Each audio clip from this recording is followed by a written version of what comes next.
شاهین درېمه برخه.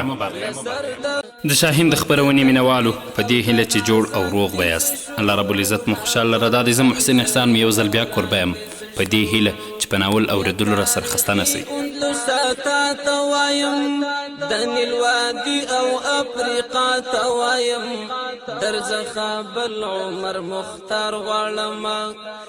د شاهین د خپرونې مینوالو په تېره برخه کې مو واورېدل چې له بده مرغه د دوی مرکز هم افریقا وه او له همهغه ځایه اندلس اداره کوه چې بالاخره هغوی هم ورو کمزوري شول او د اندلس د امیرانو سازشونو بیا زور ونیوه. په 1212 هجري کال کې عیسایانو د محدیینو لشکر ته په لاس نیواز کې ماته ورکړه او له دې نه وروسته د مسلمانانو یو شار جلا د عیسایانو په لاس کې ولوېده.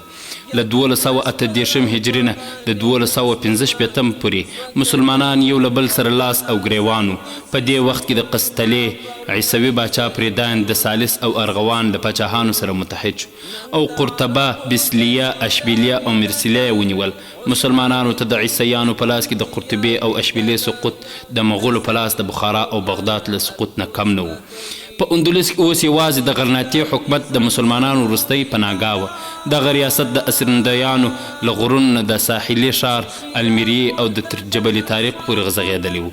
په غرناطه کې نږدې تر 200 کلونو پورې نور هم د مسلمانانو باچاهي پاتې شوه. د عیسایانو په لاس کې لوېدلو ښارونو نه د مسلمانان غرناطې ته مهاجر شول او ټولو غرناطه په خپل وروستی پناهګاه او د اسلامي ریاست وروستی مورچل باله. هغوی د غرناطې واکمنو ته ورغلل او د جهاد لپاره یې تیاري وښود. خو د مسلمانو حاکمانو چې هغه توره چې د لوی نه د لوی قوت پروا یې نه لرله نور په تیږې کې ننوتلې وه. د غرناطې ریاست تر 2.5 پیړیو پورې د دغو غرضو امیرانو خپلمنځي کشمکش او ګډوډۍ او له بهر نه د عیسوي لښکرو د لوټمار او وژنو نښه وه. کله به د غرناطې واکمنو عیسایانو ته ماته هم ورکړه خو غرناطه د داسې ارادي خاوند حاکم نه محرومه وه چې د عیسایانو د راتلونکو خطرو په وړاندې په څه مناسب تدبیر سوچ وکړي. که کوم امیر په عیسایانو بری وموند نو ولس به تر څه وخته د سویې په ویاړ لږ او ډیر په احساساتو راغی. خو له لږ مودې وروسته به غرناطه بیا د خپلمنځي رقابتونو او سیالیو ډګر شو. پر دې سربیره د هغه وخته پورې د اروپا یو ښار هم د علومو او فنکاریو په ډګر کې له غرناطې سره سیالي نه شوی کولی.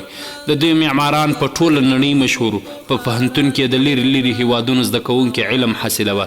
د غرناطې جراحان او ډاکټران په نړۍ کې بې سیاله وه.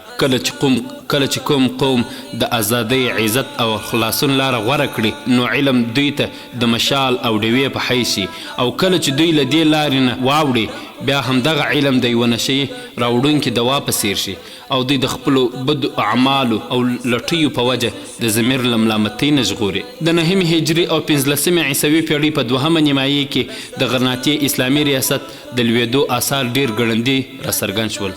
د 5 پرنداد او ملکي ازبیلا په واده سره عیسوي 2 ریاستونه ارغوان او قسطله اتحاد او مسلمانانو خپلمنځي اختلافات د مسلمانانو د اقتدار وروستۍ ډیوه ته د شمال تنده څپه ثابته شوه.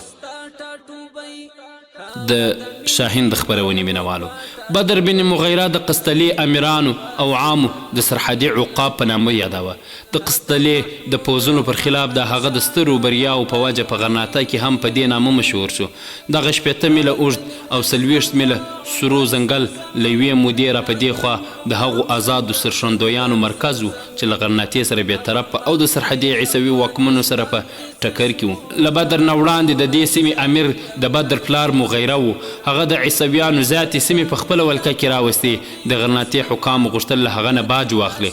هغه د غرناطې د باچا استازي ته ځواب ورکړ چې که د غرناطې عیسوي باچا ته جزیه ورنه کړي نو دا سیمه د دوی ده او زه به د دوی د پوځ د یوه معمولي سپاهي په حیث له عیسیانو سره به جګړه وویاړم. که داسې نه وي نو زه د غرناطې په منځګړیتوب د قسطلې د عیسایانو په غبرګه غلامۍ راضي نه یم. هغه وخت غرناطه د خپلمنځي جګړو ډګر و او حاکم یې دا همت نه درلوده چې خپلو دښمنانو په ډله کې د قسطلې عیسوي باچا هم شمار کړي. ځکه یې مغیره ته ځواب واستاوه چې تر څو ستا مخالفت یوازې د سرحدي عیسوي باچاهانو سره وي موږ به ستاسو په مخ کې خنډ نه شو.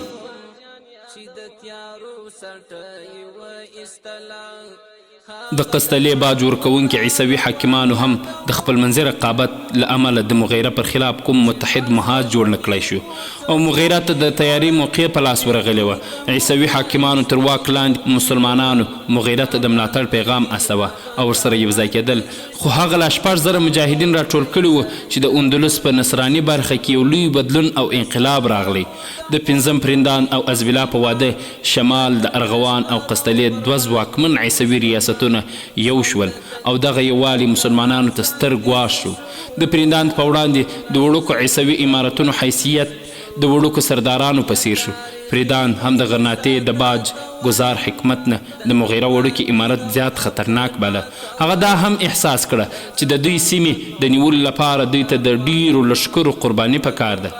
مغیره د راتلونکي ګواښونو اټکل وکړ او د اندلس په سارا او اوږدو کې د مجاهدینو په راټولو لاس پکار شو. هغه د خپلواکو سیمې د ساتنې لپاره خپل یو مرستیال پرېښود او د یوه معمولي سوداګر په بڼه اندلس په سترو شارو راوګرځېد. د قرطبې، اشبیلي او نورو شارونو هغه مسلمانان چې ارواوې د غلامۍ په زنځیرونو کې نه ارامې وې د ده بلنې ته لبیک ووایه او د ده په لاس د جهاد لپاره بیعت وکړ او مغیره ته یې وعده ورکړه چې د مناسب وخت په راتلو به دوی په خپل ښار کې د عیسیانو پر خلاف د بغاوت جنډې پورته کړې.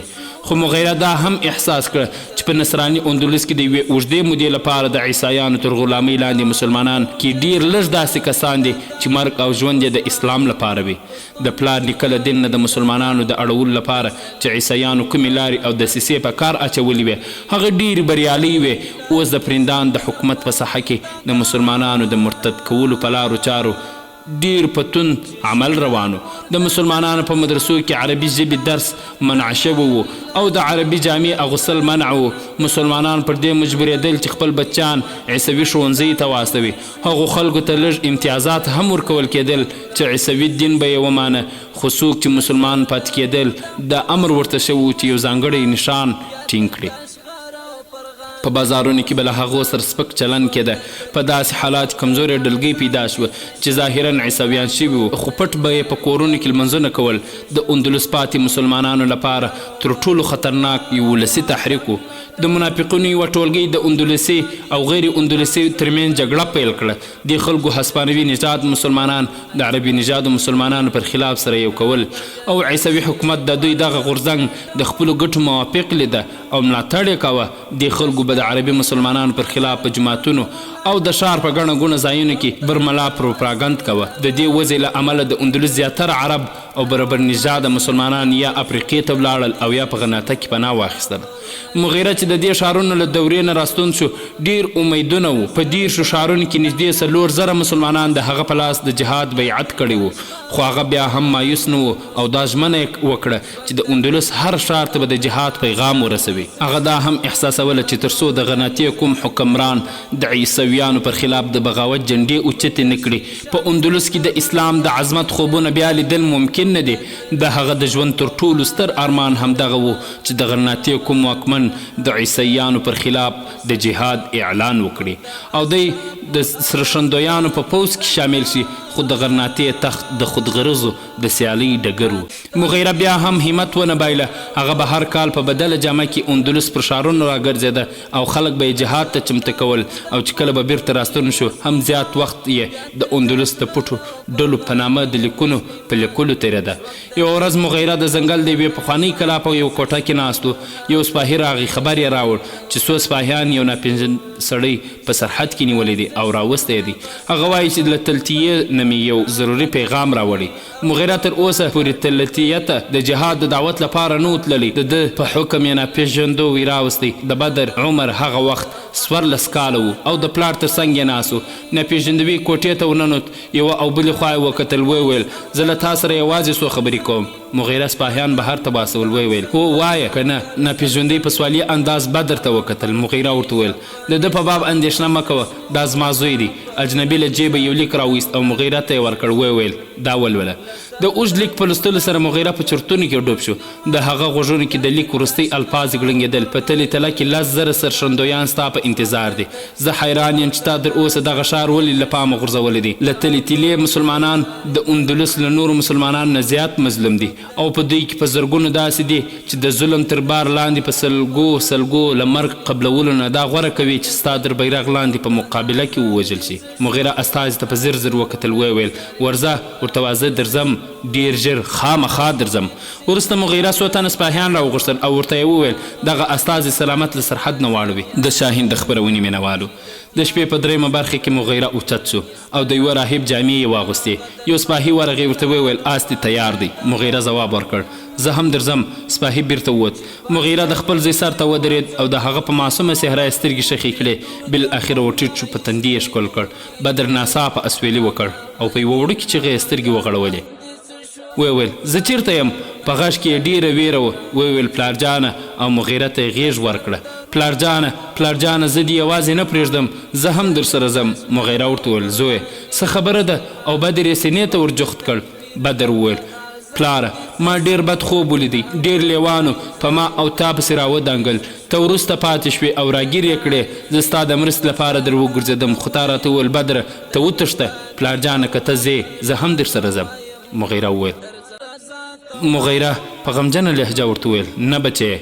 بدر وویل پلارجانه تا په روش کال واده را سره کړې وه چې کله غرناطې ته ځې ما به هم در سره بیایه.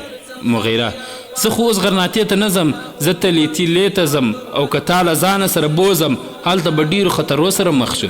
بدر پلارجان زه ډارن نه یم.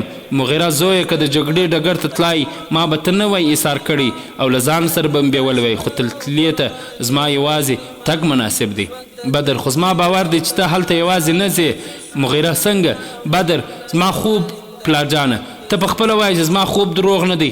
مغیره له لږ سوچ وروسته وویل ته دې خپل خوب ولې داسې نه تعبیروې چې که ته راسره وې له لیوانو سره به مخ شو.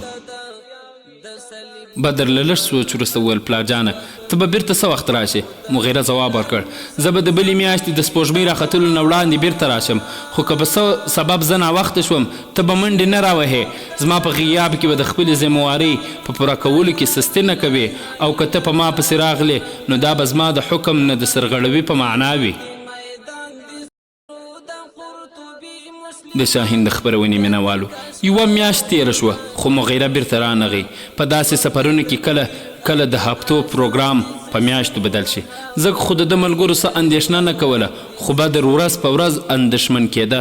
هغه د شورا په مجلس کې تلې ته د یوه هوښیار زرې استولو هیله وکړه، او هغه دا هم وویل چې د زرې له استولو نه وړاندې زموږ لپاره دا هم ضرور ده چې د هغه سړي په باب چې مغیره یې وربللی و هم معلومات حاصل کړي. بدر په المارۍ کې په کاغذونو کې هغه لیک ولټاوه چې پلار ته یې له تلتلې نه راستول شوی و. خو په لیک کې هغه په څو دلایلو د خپل نامن له لیکلو نه ډډه کړې وه او لیکلي یې و چې که ته لږ په ذهن زور راوړې ما به وپېژنې چې زه څوک یم. ستا سره زما ملاقات په اشبیله کې په یوه سرای کې وشو، خو افسوس چې پر آس له سپرېدو نه وړاندې تا ماته خپل نوم راونه ښود او ما له تا سره د خبرو موقع پیدا نه کړه. که نه نو دا به مې درته ثابته کړې وه چې زموږ ارمان سره شریک دی. پخوا له دې چې ما له تا سره څه خبرې کړې وای تا آس چارګام کړ، ځکه بیا درپسې نه شوم چې تا زما په باب څه بدګماني ونه کړې. او که ته تلې ته راغلې زما د موندلو لار دا ده چې د ښار د ختیځې دروازې نه بهر یو سرای دی، د سرای مالک د یو ټیټ قد خاوند دی، خپل ناپېژندي دوست سره لیدل غواړم، هغه تا ماته راولي. پخوا له دې چې دغه لیک ډاډ ورکوونکی هم و او اندېښنه زېږوونکی هم. بیا هم د بدر ملګرو تلې ته یو هوښیار زری ولېږه، خو د هغه د بیرته راستنېدو وړاندې د قرطبې د پټې ډلې یو استازی راغی او دا دردناک خبر یې راوړ چې مغیره د تلتلې په یوه څلورلارې کې پانسۍ شو. د قرطبې پټې ډلې ته دا خبر له تلتلې نه د راغلو سوداګرو له خولې معلوم شوی. څو ورځې وروسته د دوی استول شوي سړی هم بیرته راستون شو او دغه خبر یې تایید کړ. د بدر او د هغه ملګرو د پوښتنې په ځواب کې نوموړي دا هم وویل چې ما هغه سړی معلوم نه کړی شو چې مغیره ته یې لیک راستولی و.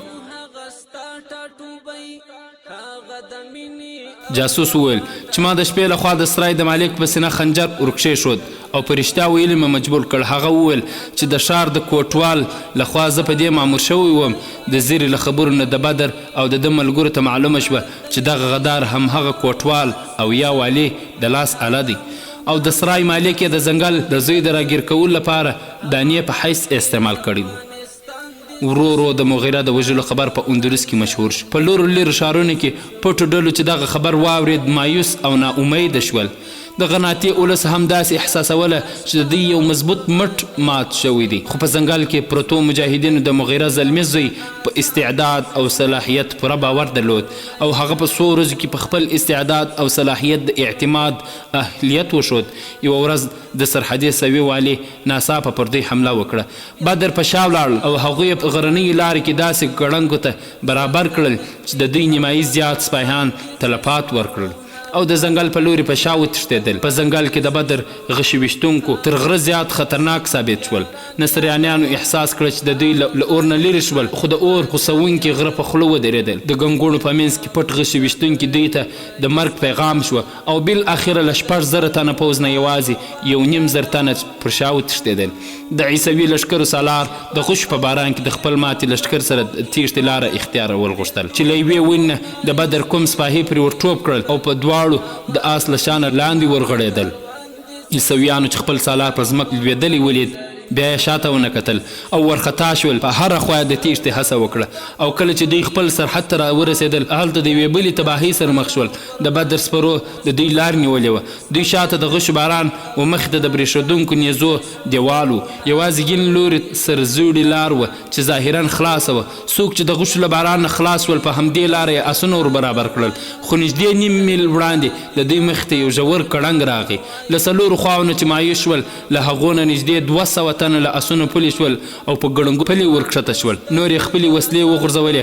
بدر بن مغیره خپل 100 تنه سپاهیان په ګړنګونو د ورکو تیلي سپاهیانو د رانیولو لپاره وګرمالل او یوې ډلې ته یې د اسیرانو څارنه وسپارله. د سرحدي شاهین د خپرونې مینوالو دا چې په راتلونکي کیسه وسول انشاءالله په بله برخه کې به یې واورو.